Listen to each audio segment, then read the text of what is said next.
നേടിയതിൻ്റെയും നഷ്ടപ്പെടുത്തിയതിൻ്റെയും അളവ് നോക്കിയാൽ മുൻതൂക്കം നഷ്ടപ്പെടുത്തിയത് തന്നെയാണ്. അതിലെ ഏറ്റവും വലിയ നഷ്ടം ജീവിതത്തിൽ ഇനി ഒരിക്കലും തിരികെ ലഭിക്കാത്ത ഇന്നലെകളോ.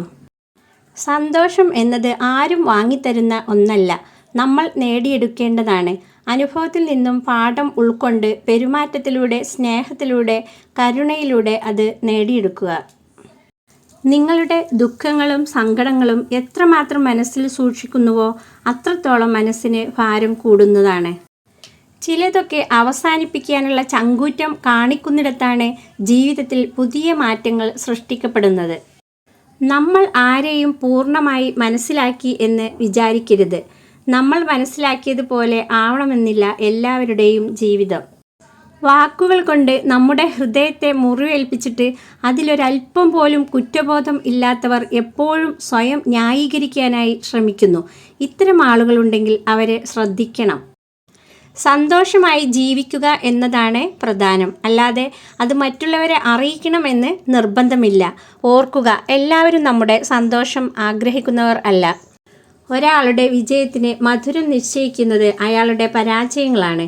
ഏതൊരു മനുഷ്യൻ്റെ വിജയത്തിന് പുറകിലും ഒരു വീഴ്ചയുടെ മുറിവുണ്ടാകും. ജീവിതത്തിൽ തോൽവി അനുഭവപ്പെടുമ്പോഴാണ് മനുഷ്യർ അവരുടെ തെറ്റുകളിൽ നിന്ന് പഠിക്കാൻ ശ്രമിക്കുന്നത്.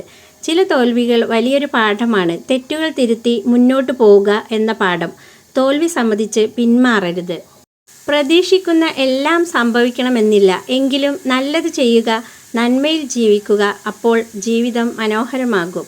ജീവിതം വളരെ ചെറുതാണ്. നിങ്ങളുടെ മനസ്സിൻ്റെ മുറിവുകൾക്കുള്ള മരുന്ന് സ്നേഹവും ക്ഷമയുമാണ്.